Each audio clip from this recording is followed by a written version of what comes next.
Hello students, welcome to my channel.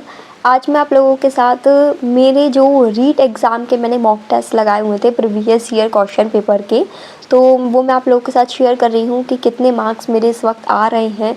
और जैसे कि मैंने आपको बताया था कि मैंने पूरा सिलेबस कवर नहीं करा है। मुझे रीट का जो पात्रता परीक्षा वाला सिलेबस है वो केवल इतना मैंने पढ़ा हुआ है कि पात्रता परीक्षा पास हो जाए, यानी जो टॉपिक्स जैसे मेरे बिल्कुल भी पढ़े हुए नहीं हैं, यानी जो मेंस में काम नहीं आने वाले, जैसे साइंस के अंदर जो बायोलॉजी वाले टॉपिक्स हैं वो मैंने छोड़ दिए, क्योंकि मेरा मैथ सब्जेक्ट रहा है तो बायोलॉजी मेरी थोड़ी वीक है, तो मैंने बायोलॉजी वाले चैप्टर्स छोड़ दिए हैं रीट प्री के अंदर फ़िलहाल।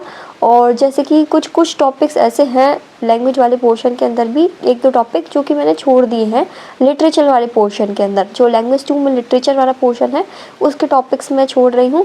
तो उनको स्किप करने के बाद भी मैंने जो रीट के मॉक टेस्ट लगाए थे प्रीवियस ईयर के, उसमें मेरे कितने मार्क्स बन रहे हैं टेस्ट बुक ऐप पर मैंने लगाए थे, तो वो मैं आप लोगों के साथ शेयर कर रही हूँ फ़िलहाल।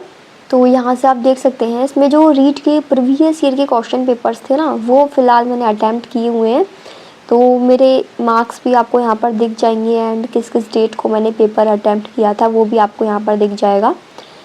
तो अब तक मेरे हाईएस्ट इसमें 150 में से 117 आए हुए हैं। फ़िलहाल अभी तक तो मैंने ओनली 4 पेपर्स अटैम्प्ट करे हैं, 2022 के जो तीनों शिफ्ट थे वो, और एक इसमें 2021 वाला। फ़िलहाल अभी बचे हुए हैं नीचे कुछ पेपर्स, वो भी मैं बाद में अटैम्प्ट करूँगी। इसके अलावा यहाँ पर है ना, जैसे ये जो सेक्शनल जो है ना, सेक्शनल टेस्ट वाला, तो इसमें मैंने चाइल्ड डेवलपमेंट एंड पेडागोजी वाला जो पोर्शन है उसके भी कुछ पेपर्स इसमें अटैम्प्ट किए हुए हैं, ऐसे टॉपिक वाइज इसमें दिए हुए हैं ना इस तरीके से। तो यहाँ पर फ़िलहाल मेरी ये मार्क्स की जो कंडीशन है वो आप देख सकते हो, ठीक ठाक मार्क्स आ रहे हैं कि पास हो जाएगा इस बार का जो रीट परीक्षा है 2025 वाला। मेरे को ओनली पास करना है उसे। वैसे तो मैं ऑलरेडी इसे 2022 में पास कर चुकी हूँ, बट केवल ये है कि एक बार फिर से दे लेंगे इस एग्ज़ाम को। बाकी तैयारी तो इसमें प्रॉपर फ़िलहाल मेरी मेंस की ही चल रही है, जो रीट मेंस लगेगा पात्रता परीक्षा के बाद उसी की ही तैयारी चल रही है। ठीक है, अब मैं प्रीवियस ईयर के क्वेश्चन की प्रैक्टिस इसलिए करती हूँ क्योंकि उससे कॉन्फिडेंस आता है अपने अंदर कि अपन कितने क्वेश्चन कर पा रहे हैं, वहाँ एग्ज़ाम का जो लेवल है उस तरीके के क्वेश्चन हमसे हो पा रहे हैं या नहीं हो पा रहे। तो आप किसी भी ऐप से या कहीं से भी जहाँ से आपको चाहे फ्री टेस्ट मिल जाए या पेड आप टेस्ट सीरीज़ ले लो, मैं ये नहीं कह रही कि पर्टिकुलर टेस्ट बुक ऐप पे ही लो, कहीं से भी जहाँ से भी आपको टेस्ट प्रैक्टिस करने के लिए मिल जाए वो आप ज़रूर एक बार परचेज़ कर लीजिएगा। यदि आप ऑनलाइन नहीं लेना चाहते तो ऑफ़लाइन कोई भी बुक परचेज़ कर लीजिएगा।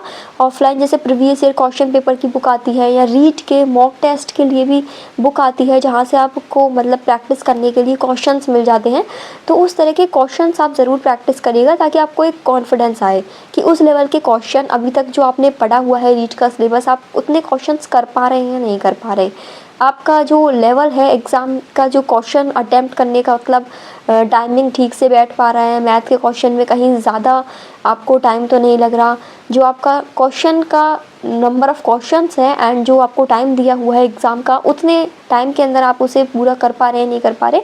तो वो सब चीज़ें आती हैं जब आप ज़्यादा से ज़्यादा टेस्ट प्रैक्टिस करोगे डेली। ये मान लीजिए कि आप एक टेस्ट तो अपने शेड्यूल के अंदर ऐड कर ही लीजिए कि एक टेस्ट तो मुझे सॉल्व करना ही है रीट पात्रता परीक्षा का।